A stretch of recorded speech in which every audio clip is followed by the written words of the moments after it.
Hey everyone, welcome to the Horror Show Podcast. I'm Cecil Laird. I'm Producer Dave. We are here for part 2 of our, what is probably going to end up being a bit of a series here. I thought it was just going to be like a 2-part thing, but honestly, the more we talk behind the scenes, the more we realize we have to talk about on camera. Sure. So, so last time we talked about, basically this whole idea started off with, I wanted to know what actually scares Producer Dave now, because he doesn't really like horror that much as he's a part of this show and a producer on this show. Horror is not necessarily one of his favorites, but he endures it for me. Yeah. Well, no, I mean, you did take me to Child's Play 3. Yeah, I love all genres of movies. As long as they're well made. I love movies. Yeah, as long as they're well made, and I respect even indie films, and especially indie horror films for the most part. But shit don't really scare me. It's true. Have you not found a movie? I'm like, okay, she's in the bathroom, but there's 3 guys in there with her. Like, one guy's like, got a boom. Another guy is like... Are you always thinking about the behind the scenes of it all? I am. You know... Because a lot of what... If you guys didn't watch part 1, make sure you go back and watch part 1. I'll link in the description box, and it'll be in the end screen as well. It's on iTunes as well. But we did talk about Dave's work behind the camera on a bunch of, smaller horror movies. Indie horror. Indie horror, exactly. So Dave has a unique perspective. So now, has that tainted you for watching horror for like the rest of your life? Now that you see how the sausage is made, so to speak. The sausage. Yes, in a way, yeah. Because like the thing is, this is the thing that I repeat a lot. If you watch anything that I'm in about this subject, is my suspension of disbelief is often more difficult to suspend during a horror film, and oftentimes I'm just found waiting, like, okay, all right, now he's going to do this, and in about approximately 10 minutes. So how is it going to happen rather than like, what's going to happen? Right, like sometimes, and if the thing is with me is if I fall out of suspension of disbelief, then I have a hard time getting back into it, and then I'm kind of like turned off the rest of the film, and then I'm just picking it apart as I watch it. So I don't know if I'm the best critic of films because I actually respect even a bad film, because the thing is, the people who work on the film don't know it's bad. No one ever sets out to make a bad movie. No one ever knows it's bad. No one ever tries to make... Well, trust me. I mean, nowadays, people might be trying to make bad The Room-like movies. Right. But no matter what... Now, just let's not name drop, but I worked with a girl who worked on Birdemic. Okay. Really? Yeah. And funny because Birdemic came up in a completely separate conversation for me today. Yeah, she's on a YouTube channel. Completely separate conversation. Someone couldn't think of the name of the movie Birdemic today. Yeah. And I thought of it for him. The thing with Birdemic was everyone who worked on it knew it was going to be this... atrocious. No, like they knew it wasn't going to be a great film, but they had no idea it was going to be what it was. Legendarily bad. And so the stories go that, their first viewing of it, they were like appalled, but then it caught on because the stupidness of it doesn't take away from the stupidness of it.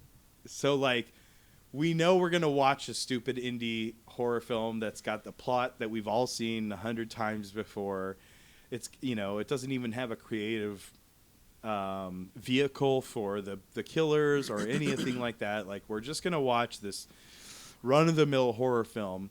And then, the special effects are done by a guy who doesn't know how to do special effects. So, like... That's the charm of that film, because we've seen that film 100 times before where the special effects are done properly. And honestly, one of the things that I do love about bad horror films is often the special effects are great because those artists, the special effects artists, are usually extremely talented. Mm-hmm. And they've worked on this stuff before. And oftentimes will work cheaply for the opportunity to get their stuff out there for their demo reel to get more jobs. So when I'm hiring someone who works for special effects, I say, hey, show me what you done. Mm-hmm. Show me what you got. Because I want to see what you've done in the past. I want to see where it's translated to on not just pictures of what you've done, but in actual footage that made it into a film.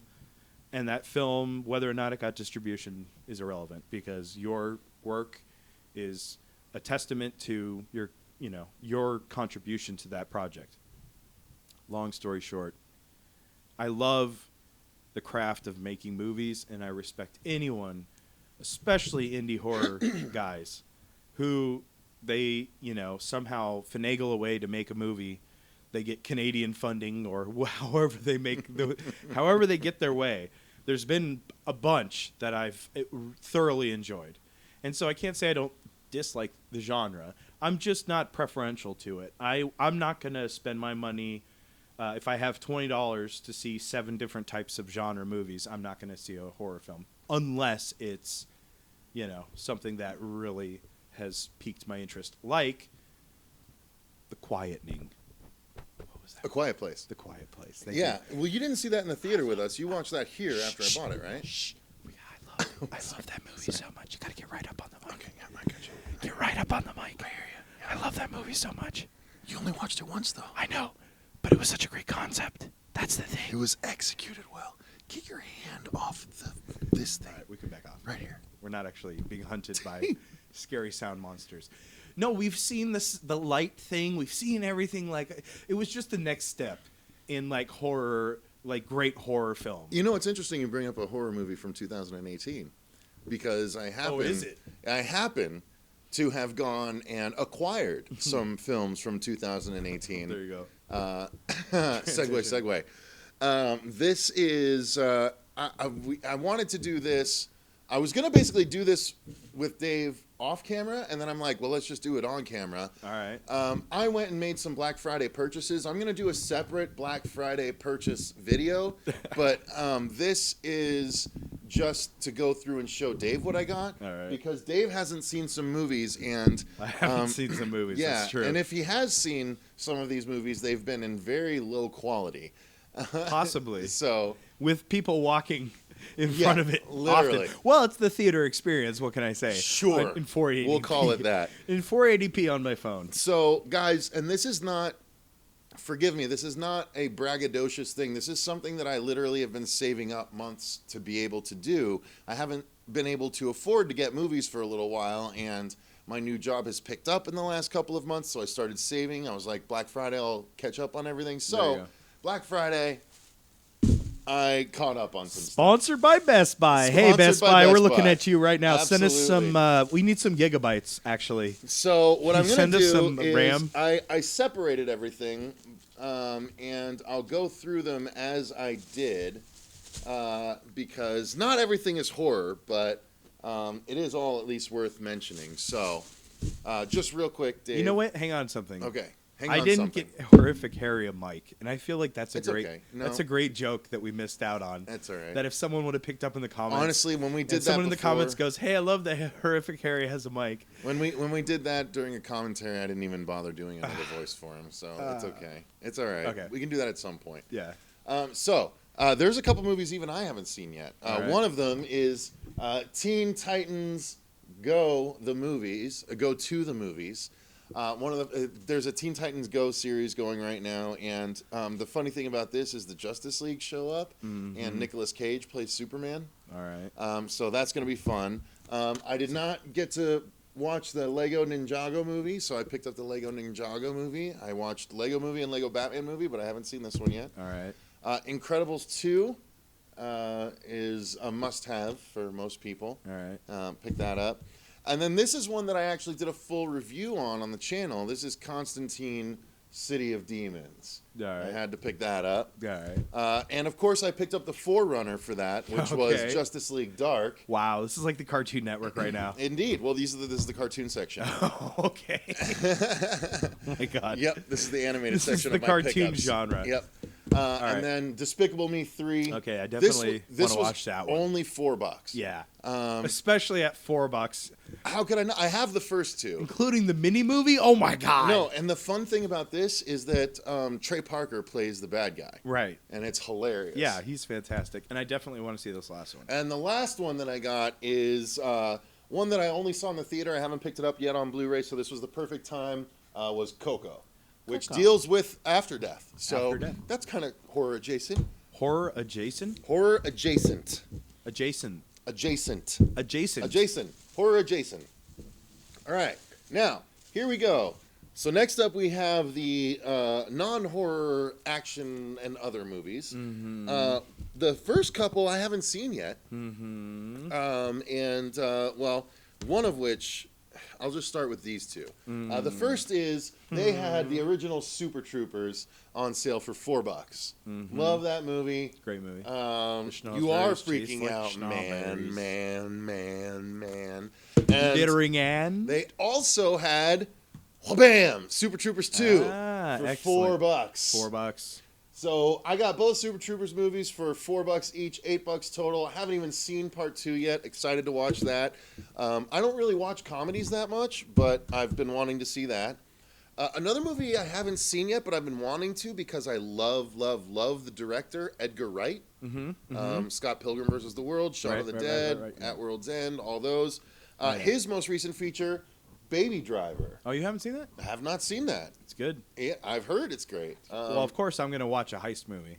Well, and Fuego saw it and said it was amazing too because of the soundtrack and the fact. And I've heard the way the music has done. Like it's like done like a music video kind of. But I'm very just on what I've heard. I was like, that's worth $6. The best moment in the film. $5.99 at Best Buy. The best moment in the film is when the music is interrupted. And it freaks him out for a second. He's like, wait, hang on. He has to rewind it a little bit. Oh, really? and to resync everything cool. up. Oh, really? Great. Oh, man. Well, I'll bet I'll love that. As a filmmaker, I mean, don't you think? The only problem is Kevin Spacey's in it. Oh, and now he's like, the devil. Yeah, so. You can't touch on him now.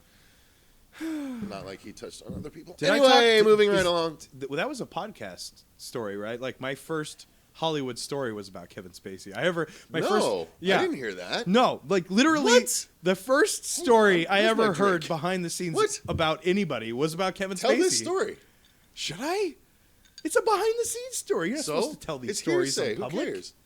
Hearsay. What, are you going to tell who told you? Well, all right, this story may or may not have happened. This is just a story that David heard. Tell. No, because it would be easy to figure. Fine, whatever. Okay, well, the point is that Kevin Spacey used to come in the morning for his filming, and he'd have bruises, on his face, and the makeup girls would have to cover this stuff up, and he would also have other things on his face, like I think a cold sore or something like that. Ew. Well, it's typical type of thing because there's a hygienic segment of putting makeup on people that you need to know if they have a communicable disease. Well, sure, I would imagine. So like, you have to use gloves and blah, blah, blah. So anyway, the point is that one of the first stories I ever heard was about that he would come in and like, have bruises on his face and like have a black eye from trying to pick up straight guys. At clubs and stuff like that, and the like being too forward, like using his celebrity to like come on to guys, and like when they rejected him, it would be to the point where they'd have to punch him in the face to get him off him. I'm gonna punch you in the face. So literally, that's the first behind the scenes like name dropping story I ever hear on a set of a film. And it turns out it's a completely true story, and it's probably a completely true story. That are trying to fight back, punching him in the face. Well, that's the thing, all right, Kevin Spacey's in it. He's a fantastic actor. What can you say? Hey, I mean, what can you say? I've liked him in some stuff. He might be a creep, but he's a fantastic actor. I actually liked K-Pax. I'm one of the only people that likes again, K-Pax. That goes to my theory that all actors are completely insane. Possible. One of the next movies that I got, this one specifically I got because I've always wanted to see it in glorious Blu-ray. Yeah. I watched this once on DVD, and I was like, that's a beautiful movie. I'd love to have that in my library. And luckily, it was only $3.99. It is the life. It wasn't even $4. The Life of Pi. Blu-ray The Life of Pi. That is a gorgeous movie. And have you seen that? I did see that. It's so good. It's one to have in the library for $4, Blu-ray. Hang on, before I say what I was going to say. Go ahead. Just check something real quick. Say what you want to say. Do what you want to do. Oh yeah, it's Ang Lee. Never mind. I'm not going to say what I was going to say. No, it's Ang. All right. Next is it's an action horror movie, kinda, but this was only $5. Yeah. Edge of Tomorrow, Live, Die, Repeat. A good movie. I liked that a lot. Edge of Tomorrow, Live, Die, Repeat. This is actually one of the better Tom Cruise movies that have come out recently. Yeah. I have not seen the new Mission Impossible. I'm dying to because I hear it's just like balls to the wall amazing. Well, of course. But I really, really like this movie, and I hear they're making a sequel to it. Yeah. So I love that. Emily Blunt, that's the one Emily Blunt performance before A Quiet Place that I would always point to. Yeah. So next up, I got this one. Amazing movie. It's, of course, Live, Die, Repeat. Oh. Otherwise known as Edge of Tomorrow. I love that movie. That movie was so cool. This movie is really great. It's, of course, about Tom Cruise reliving the same day over and over again. The same, battle, right? The same battle. Yeah. Well, it's the same. He gets covered in alien goo that travels him back. Exactly. It's like Groundhog Day in an action sci-fi situation. Yeah. Well, one of the things I loved about it was that the bad guys, that's how they survived and that's how they were so good at whatever, is because the Queen Mother could kind of repeat the days and whatever. Exactly. So, yeah, it was really cool. Definitely worth repeating. Absolutely. So next up, we got one that I actually have been wanting to buy since it came out, but it was just the right price today at $6.99. Ready Player One. All right. Ready Player One. $6.99. Spielberg needed an extra $2. It's just about the right price, though. Yeah. $7 all for those, the Blu-ray. all those licenses, all those Easter eggs. Yeah. Just paying $7 to be able to freeze frame everything is worth it for me. There you go. Honestly, I mean, if I'm gonna rent it again, it's gonna cost me $4 or $5 to rent it. I might as well just pay a couple extra bucks and own the bad boy. There you go. So that's that. Then, of course, that was the best buy. Ooh. Now there are a few of these not sponsored. Movies that I have not gotten yet, but these two in particular are ones I've been wanting. Black Panther. Mm-hmm. Picked up Black Panther. Or should I say, that was only $6.99 as well. Great movie. And then should have paid $12.99 Avengers: Infinity War, only $6.99. Have you watched that one yet? Yeah. Okay. Yeah, that's the big one. Yeah. I did not pick up Ant-Man and the Wasp. How we are is dust. That was still $16.99, so I'm waiting to see if Cyber Monday does better on that. And then I paid $10 for the new Jurassic World: Fallen Kingdom because I like Jurassic Park. I love the Jurassic series, and I love dinosaurs. And Spielberg, man, you're gonna do good this Christmas, Spielberg. Indeed. And then real quick, the horror. Since Dave's less into horror, I'll just go through real quick. I picked up Truth or Dare because I actually just watched this, and I enjoyed it more than everyone else. Ask me Truth or Dare. Truth or Dare? Dare. I dare you to watch this movie. All right, I got to do it. All right, there you go. Actually, no, I dare you to watch Get Out. Oh, I will definitely. You don't have to dare me to do that. I've been dying to watch that. $5.99 I picked up Get Out. I haven't seen that. Okay. It's amazing. So Dave's going to watch both of those horror movies. Morgan. Another great horror movie starring Anya Taylor-Joy, who is big. She was just in Split. She's going to be in the new M. Night Shyamalan, and then Sold. She was in The Witch. Provocative. It's really good. There's some nudity in it? Dude, you'd like Morgan a lot. We reviewed Morgan. You'd like that one. You'd really like Morgan. Oh, yeah, I remember that review. I watch every... Yeah, no, you don't. Speaking of which, she's also in The Witch. The Witch? Now, I did not like The Witch. But I picked it up because it was only $3.99, and I'm going to try it one more time, and if I still don't like it, boom, it's going in someone's boogie box. Hey, there's a goat on the front. It's a $4 boogie box entry. New England, $16.90. I'm sold. I'll check that one out, too. Really? Would you? Sure, why not? All right. I need to rewatch it. So, I did pick up for $5 also Mother. Darren Aronofsky's Mother. Now, see, that was a horror film that I fucking absolutely adored. This was amazing. Because, first of all, he's my favorite director. Really? And he's never done... Well, he's my favorite... I would say he's my favorite writer-director because he writes most of his stuff. That is the trippy drug one. What was that one called? I'm already spacing it. Requiem for a Dream. Requiem for a Dream. Yeah. I watched that once, and I cannot watch it again. You shouldn't. It got under my skin. No. And if you're... a small child or a teenager or even an adult who's ever had the inclination to do heroin, I recommend you spend 2.5 hours watching that movie so that you never do heroin. Indeed. But the point of this film, on such great levels, that's a great buy. It is $5. That's for the Blu-ray. That's now the best buy. It's really good. Yeah, I did also pick this up. Now, some people are going to consider this a waste of money, and we haven't even reviewed it yet on the channel, but Fuego and I do intend to, now that I can rewatch it. But for $3.99, I picked up Deep Blue Sea 2, which is just a shameless recreation of Deep Blue Sea 1. Right. But I realized, I'm going to have to watch this one more time to do a legitimate review. I can either pay $3.99 to rent it, or I can pay $3.99 to own the goddamn thing right next to the original. So that's what I did.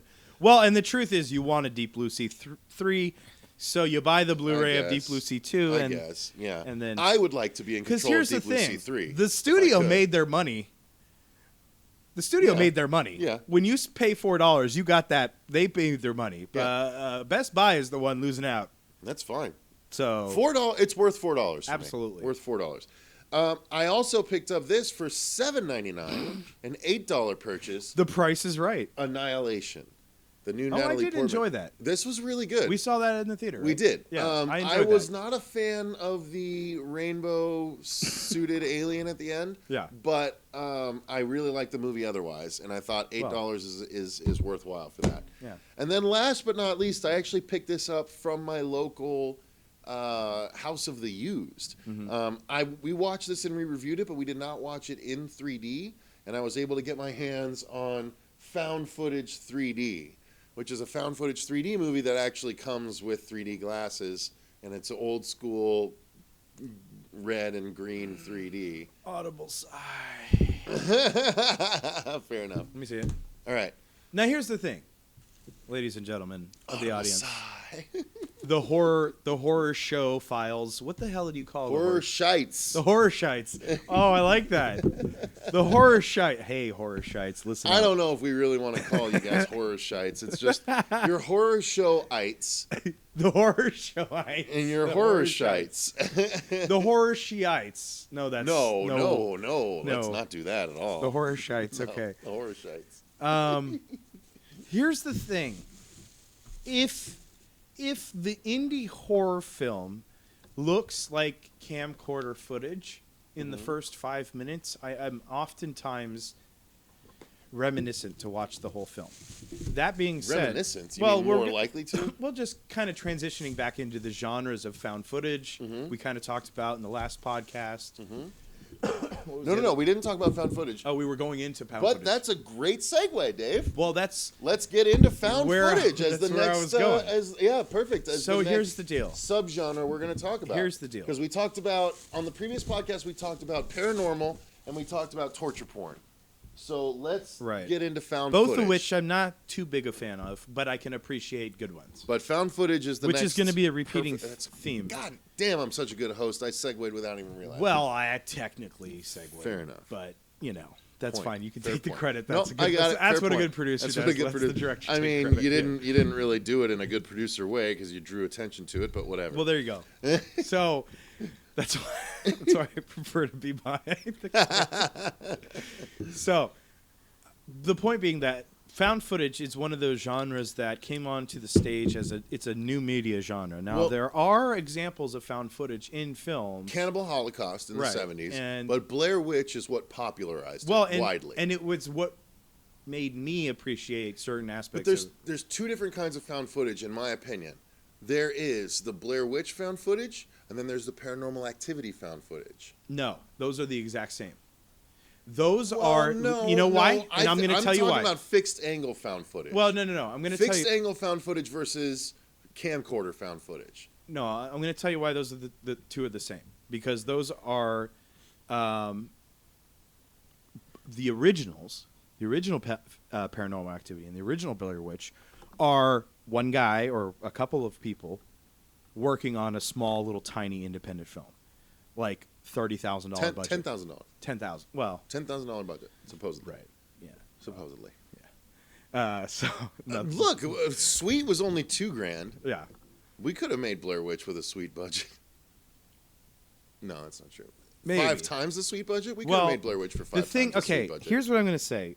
First of all, if you ever go to film school, you're going to see a lot of Blair Witch films that are not Blair Witch. True. You're going to see not horror films, but you're going to see films that look exactly like Blair Witch, because that's what film students have access to for the most part in that time. In the 90s, it was 16 millimeter. It was the high beta, cam, and it was pretty quality black and white. I mean, they could have done color, but I mean, it was better in black and white, honestly. And the shifting between the two cameras, because they couldn't afford to develop the color. They couldn't afford color footage for the 16 millimeter, and immediately that was one of the things that I loved about the film, was that like, oh, this is something that anybody could go out and make. And it felt more real to me than a lot of other found Feels footage. real to me, damn it. Suspension of disbelief for horror is what works for me. And so there were moments of that film that my suspense was completely, I believed that this was a group of 3 people out in the woods with a couple of cameras. And so that worked for me. And then I had the theater experience at the Esplanade, if you remember. Mm-hmm. And at the very end, when the girl's standing in the corner and not doing anything and goes black, some guy stood up and said, "What the fuck? I want my money back." Yeah. And I think I do remember that. It was the perfect. We saw an early screening of that, too. Yeah, it was the perfect ending to that film. It also had one of the first viral marketing campaigns to use the internet. And it had a lot of things going. No, it had also the pre. It wasn't pre-internet, but it was like one of the earliest viral word of mouth stories where like, this movie is making people sick because of the way it was filmed. Oh, right. The motion sickness. Motion sickness. People were actually throwing up in the theater. Because here's the thing. That was the first from a movie marketing that popularized perspective, that. If you can put a warning label on something, more people are going to fucking do motion it. sickness. Yeah, like... Do not watch this film if you're pregnant like, or I'm like, fuck taste. Yeah, it's going to be like a roller coaster or something, right? Mm-hmm. Like, the warning labels are great, So anyway, it's all great marketing. So that's what I was going to say. And see, Paranormal Activity also had the same thing, except it had a little bit of magic touch to it. You're not wrong. It had Steven Spielberg come in and be like, okay, we're going to reshoot the ending. We're going to spend a lot more than the $10,000 that you originally spent on it, and we're going to do a couple little tweaks here and there with the audio, because the audio was 5-star audio in Paranormal Activity in the first one. Like, you can't get better audio than that. This was also done in the very much the same way that the Blair Witch does, where Blair Witch was like, is this real, is this not? Yeah. A lot of people went into Paranormal Activity thinking... Well, a lot of dumb people went into Paranormal Activity. A lot of dumb people did. Real. But also, remember the marketing campaign... Yeah. It wasn't the movie. Yeah. It was flashes of the movie and the audience. Yeah. In the green, and watching in the dark, everyone reacting like, here's that's all the Paranormal Activity original movie trailer was. Here's where I'm going to separate the two, and this is why I'm going to say they're sort of the same but also different. Blair Witch had no post special effects done to it.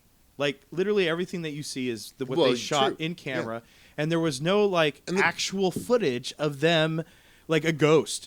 Paranormal Activity, there's a fucking ghost that pulls the guy out of fucking bed. Like, we know that there's a fucking... excuse me. Yeah. It's been a while since I've seen Paranormal. Been a while. But the point being that there's a lot of potential special effects that you can do for Paranormal Activity versus, like, a Blair Witch where it's all left up to the imagination. It's all left up to blah, blah, blah. So I can appreciate both of them, but I definitely like Blair Witch more than I would like. Well, the interesting thing about Blair Witch, too, is the way it was directed. Yeah. The actors were sent into the woods, and the only direction, quote unquote, they would get were notes that the producers would leave on trees. Right. And it'd be like, you're getting more and more fed up with this person's craziness. And every new thing, they'd be like, okay, and they would just play it out. And see, I don't know if that's urban legend, but I heard that about it, and it's like, man, if that actually is the way they did it, and it worked as well as it did. Well, I think, even I don't even like the first movie, but the Blair Witch 2017 absolutely. Was great. I have these fantasies of giving a group of actors a scenario in a cabin and then just improv you know movie. like an improv trilogy, because you would have so much footage. You'd have like 3 days of footage that you would be able to create a trilogy of movies. Now they wouldn't be just Hollywood. Focus on one to start. Yeah, but it wouldn't be Hollywood. Well, no, because you would film it all in one weekend. The whole fucking thing. It would all take place over the course of a weekend, and the killer would have instructions like only kill 2 people per night for the first 2 nights, and then on the last night you gotta fucking kill everybody, you know. And then they're supposed to play along. That's when they actually really get killed. Good idea. You right. might have just come up with a really good idea. I've had this idea for 10 years. No, something we could do as a channel. Like a live stream, like 36-hour, like the killer's stalking people in like a cabin. like a mystery weekend, a horror show mystery weekend, okay. Where we go somewhere and we just stream the whole thing, and everyone picks up the stream, right? You know, but now they know that we would be in on the killer being, you know, the guy. There's not that many people that listen to the podcast. Congratulations to you 150 people that watch this and listen to it. Well, no, I think we have you like horror 300 shites. listeners. We love you. Yeah. There's probably 500 people that would know what's going on. Yeah. That leaves about 23,000 of our audience that wouldn't. Okay. So I say we give it a go. All right, that could be fun. That would be really cool. So and actually, honestly, that leads me to another idea I wanted to run by you as the producer.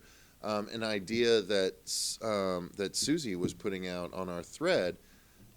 I mentioned to her that I've been wanting to put together a live horror variety show, where we have portions. We would be the wraparound.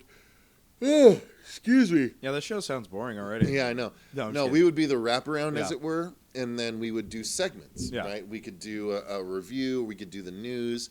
And then we'd have other acts that we would throw it to. It'd be like a 3-hour live show, and we would film it from the audience. Right. Again, I'm thinking big. No, I just, I'm pretty sure the pilot idea. Yeah, we talked about that part of that, yeah. Right. But Susie was like, what if we, because she brought up this guy in Scotland that does a cooking segment. And I was like, and she said, what if we did something with him? And I was like, how could we do that? He's in Scotland. And I was like, well, what if we actually catered an online horror variety show, like a one-off 3-hour event where people sent us their segments ahead of time, and then we curate it and play them at different intervals. This is how the horror show gets made, ladies and gentlemen. This is the sausage being made. I mean, seriously, right before it's your such eyes. a good idea. All right. Well, as producer Dave, I approve of this idea. Okay, good. Get to work. Okay, thank you. Will do. Well, I did want to run it by you because it's a legit thing, like, right? Let's. Well, here's the thing. Pick a night. Now, here's the thing. I was thinking we could hang on. Wait. Just real quick. No. Real quick. 6 months after October, we could do Halloween in April. Like a Halloween in April stream. Well, here's what I was going to say. Go ahead. That's all I wanted to say. Could secure a venue for the live thing. And stream that. And stream the live show. Even if it was for 10 or 15 people who would show up. But I like Susie's idea of bringing in, like, it would be 2 separate things. One would have to be us and local acts, and then one would be us and the videos acts from everywhere else. Well, like you have the local act, the local people who play, and then project you play the video. Yeah, and then the next act is projected video, which for the audience at home, because there's only going to be how many people are going to actually show up to a we'd be able to actually But I just thought it would be kind of fun to have 10 or 15 local people. What we could do then is we could cut from the live footage that we filmed there to the actual footage on the presented episode. We would project, the segments live. Yeah. But then when we presented it on the channel, it would be our live footage mixed with the actual stuff. And all we need to do is just have XSplit so that we can switch between. And we could do that. Yeah. And we could do that. Well, it would be my job. That's a pun. All right, so are we down for that? Yeah. All right. So we covered found footage. I don't know. If we get 10,000 likes on this video, maybe we'll do it. No, I'm just kidding. All right, so we covered found footage. Let's jump into... Well, we kind of covered found footage because, see, I enjoyed the first Cloverfield. I enjoy a lot of the found footage genre, especially with horror, because it's it's kind of fun. Well, but there's some really good ones. There's Afflicted. We covered Afflicted on the channel. And the Bay, but Afflicted was a guy turning into a vampire on found footage camera. The Bay, was a disease spreading throughout a town. Yeah. In found footage. And one of my favorites is Evidence, which is a mixture of found footage and regular filmmaking, along with Behind the Mask, The Rise of Leslie Vernon. Right. Fantastic movie. The first half is found footage. Second half is traditional movie. Just gave me a great idea. Potentially cut this. Okay. Because we might not want to put this out there. Make sure we take a pause if you want me to cut it. But if you use found footage as flashbacks in the story. That's what Evidence did. But I mean, without the person seeing, it's just for the audience. Okay. Like the audience is watching like the home movies. Oh, okay. Of this character to get the backstory or something like that. That could be interesting too. Like the style that you shoot it in and the style and everything like that. I still have wanted to film something where we could use a drone as a chase in the woods because my mom's got the cabin. Yeah. We could do that. Yeah. So, all right. So found footage in general, You're actually okay with because of your filmmaking background. Well, and that makes sense. I definitely appreciate the creativity that's involved with. Like, you have to come up with why these people have a camera and they continue shooting. Because in real life, they probably would stop. Let's segue into one of my favorite, in fact, my favorite subgenre. Yeah. One that you've worked on as well. Creatures. Creature subgenre. Okay. So that runs the gamut. That runs from The Relic all the way to Critters. Yeah. And Ghoulies. Loved it. You know what I mean? Ghoulies. Yeah. But I mean, all of that is creature stuff. Yeah. I love creature stuff. Did you watch the recent The Ritual on Netflix? That's one of the best creature movies that has come out. Yeah. We watched that. The big deer creature. Yeah, you watched it with Susie and me, right? Yeah. Well, I'll tell you what. I'll be honest. You didn't even get to talk about that on the review. It was just Fuego and I. Yeah. I enjoyed the thing is, I feel like they were so close to my personal taste on timing that I can't fault them for the timing that they did have. But I was literally in my seat. I was like, when are they going to get to the fucking... Oh, there it is. Okay.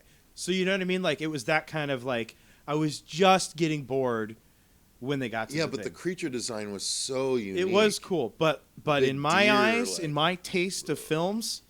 I'm like George Lucas. Cut to the chase. Start with something that gets me enticed. If you got to give me some backstory after that, great. That's like fine. The original Jurassic Park, the raptor attack at the beginning of Jurassic Park. Yeah, cut to the chase. Just give me the goose at the beginning of the thing, so I can go duck, duck, duck, duck, duck, goose, and we can get back into it. You know when. Oh my God! I don't know that anyone's ever used duck, duck, goose as a structure for a Hollywood movie, but it makes so much sense. I am a genius. You should know this by now. Duck, duck, goose. You start off with a goose, and then it's duck, duck, goose. What is that game but a game of suspense? Duck, duck, goose. Who's going to get it? You're not wrong. Who's going to get it? Am I going to be the goose? That might be the most subtly brilliant thing you've ever said. Ring around the rose. We all know when we're going to fall down, right? That's the other part of horror Red Rover has an element of surprise, but once that person's been revealed, you tense up and try and stop them. And where are they going to go? They get a choice to where they're going to go. Blah, blah, blah. There's some. So yeah, childhood games are mystery. Definitely a part of horror. The hopscotch from fucking Freddy, the jump rope with Freddy, all that stuff. Well, because she's not jump roping. She's doing hopscotch. There's a group. There's kids. Different kids doing different stuff. Yeah. It's kids playing. Yeah. Kids having fun. Yeah. Same stuff though. Yeah. Hopscotch and. But I definitely love the creature feature. I definitely love Jaws. Even I would say of all the genres of horror, creature feature is the one I like the most. Really? Absolutely. Okay. Because I would even put dragon movies into creature features. Absolutely. And I would put you know what that dragon Sasquatch movies, that other great Sasquatch movie that we exists in Primal Rage. Primal Rage is great. Exists is great. Those two best Sasquatch movies I've seen. I need to see Big Legend. I heard Big Legend makes is some pretty good fucking woodsy horror movies. Go Canada. Yeah, you're not wrong. But yeah, those are creature movies, absolutely. And I also do love the classics. I do love Critters. I do love Blob. Yeah. The Blob. Is it The Blob or just Blob? No, The Blob and The Thing. The Thing. Mm-hmm. It's also the Thing-inspired episode of X-Files is my favorite episode of X-Files. Is it really? Well, I love the idea of it's this tiny little parasites, the creature. Is it? I don't remember. Well, I never saw that. Yeah, I mean, obviously. it's a little thing that infects somebody, and then they become fucking crazy. Oh, so it's like a Puppet Masters thing? Yeah, like or it. I guess Puppet Masters was a. No, in the X-Files, it ends up growing to be a large. You can see it moving under the skin. Oh, okay. So it's big enough. It's like a little parasite that grows in the hypothalamus. Oblongata. The medulla oblongata. Yes, thank you. So that's, I love the Creature film, and I love the twists on the Creature film. I do like that. And have you seen Creature yet, or not Creature, the Monster? I bought the Monster last month. It's a mother and daughter being attacked by a creature, but it's a drama. Right. Dude, it is one of the best creature movies that's ever been made. No, but it's one of the best creature movies. You will cry. Yeah. It is so good. Yeah. Okay, you got to watch that with me. So, too. yeah. So, like, again, I'm not a hater of the... I love, like I said, I love all the genres of film. That Korean one. There's a lot of bad horror. That's true. Yeah. That Korean one was great. That Korean creature film was fantastic. Yeah. That big, like, weird... What was that called? It was called The Host. Oh, The Host. Yeah. That was fantastic. The creature that would have its tail, like, that one part where it was swinging under the bridge, where it would, like, grab something, and then its tail would grab, and then it would, like... And it, like... But we never really talked specifics and found footage. Outlander, another fantastic creature film. Yeah. And see, that's the thing. Like, I can put a non-horror film into horror by just adding the creature. Yeah. Like, that's fine with me. Yeah, absolutely. Yeah. But I was going to say, just to circle back just for half a second. Go for it. Yeah. Did you have any specific found footage examples that you wanted to ask me about whether I liked or not? Because I did. What about Grave Encounters? The one where it was the ghost hunting show that actually encountered stuff and everyone got killed. That's a perfect example of the found footage that I would not go see. Why? Because I'm not. We kind of talked about in the first one. The ghost thing doesn't work for me. Like, yeah, but the fact that it was like all these ghost hunting shows that are so popular, I can't roll my eyes hard enough. But they actually, but it's like, what if they actually found something and they all died because of it? All right. So they're the ones that discover, because those shows are lame in a world where we've never had any ghost hunting shows. Because these shows are lame because they never find anything, right? They never actually find anything. Right. This movie is fun because they do, and they all die as a result. Okay. And there's two of them. All right. Okay, I can see where that could be fun. See, like, I know the permutations of found footage. Yeah. If anyone does, it's me. I watch all of them. I love found footage horror. Yeah. Cloverfield is a fantastic creature found footage movie. Yeah. And it was our introduction to T.J. Miller, too. Perfect blend of the two. Yeah. And it's ironic that the guy who wasn't on camera is the guy who's had a lasting career. Yeah, right. T.J. Miller. The real talent. And J.J. Abrams. The real talent. Has had a pretty lasting career, too. But he was the producer. I mean, he wasn't. No, he directed that one. No, he didn't. Cloverfield, he did not direct. You're right. Matt Reeves directed that. You're right, Matt Reeves. Wow, and Matt Reeves is fucking super talented. Slamming some fucking, you're pulling your fucking cinematic dick out and flopping it on the table. Well, no, it was a J.J. Abrams. Excuse me, sir. Matt Reeves directed that one. No. You didn't realize? No. You sack of J.J. shit. Abrams was, that was a J.J. Abrams film. He was little bitty J.J. Matt Reeves was his special. I think it was his second unit director. Matt Reeves is the one doing the new Batman movie. But it was like his guy for years and years and years. Matt Reeves was his guy, I think. Don't quote me on it. Is Matt Reeves the one that did Super 8? No, Abrams did Super 8. No, I don't think Abrams directed it, or did he? I think Abrams did Super 8. You might be right. Or no, Abrams did Super 8. No, that was his. It was Spielberg. That was his. Spielberg. Okay. That was his this is my guy. Another creature movie. I'm the new bringing it around. Creature movie. I'm the new Spielberg. Yeah, bringing it around to a creature movie.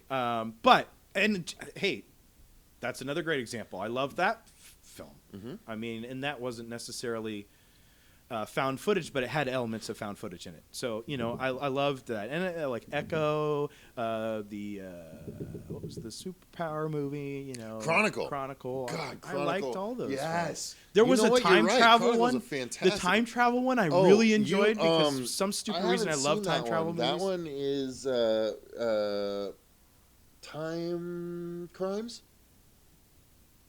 Was it Time Crimes? I don't know if I saw that one. You need to see Time Crimes. The one where it's the kids who discover the time travel thing, and they keep fucking up their lives. I haven't seen that one. That's a low budge one, though, right? I wouldn't say it's low budget because the special effects are done really well, but yeah, it's like there's like three or four two kids. of those movies that I haven't seen, but Time Crimes is one that was done by an amazing director. Is that an older one? Yeah. Yeah, slightly. with lots of puppets and stuff? No, okay. Puppets? No, I don't think so. Well, I've never seen it, so maybe. Well, I haven't seen it I'm either. like, puppets? Yeah. Talking about a movie we haven't seen. But yeah, those are two. I mean, I like definitely horror films that are in both of those genres. Okay. So I wouldn't say that there's a genre so far that we've talked about aside from paranormal that I'm kind of turned off by. Paranormal is the only one that I'm just kind of like I kind of roll my eyes at. I mean, I liked House on Haunted Hill and House of 13 Ghosts. Like I liked all the kind of bigger studio ones. They were okay. I loved House. Jeffrey Rush is great. Hill. Like I mean, the originals are pretty good. Psycho, like I like some of the 13 Ghosts is great. Classics is classics a genre of horror? Because I like all the classics. Honestly, yeah, I think it would. I do really. Well, we'll like get to that in the the next one. I think this is probably a good place to call. Yeah, this will be a good break. Yeah. So, guys, I think we're going to call this as part 2. We will be back to film part 3, where we're actually going to talk about the original formation of this show in a bit of detail. So, thank you guys very much for watching and listening. That is 2 more subgenres that have bitten the dust here. We're going to go through all the subgenres with Dave. I think it's working out where we'll do 2 subgenres per episode and some other bullshit. Yeah. It'll work out well. So thanks very much for listening and watching, guys. I've been Cecil Laird. And I've been Producer Dave. And remember, stay scared. Well, he doesn't have a mic, so you can't actually hear him. I know. Next. Wait. Put it back on top. All right. Let's do it again. Why?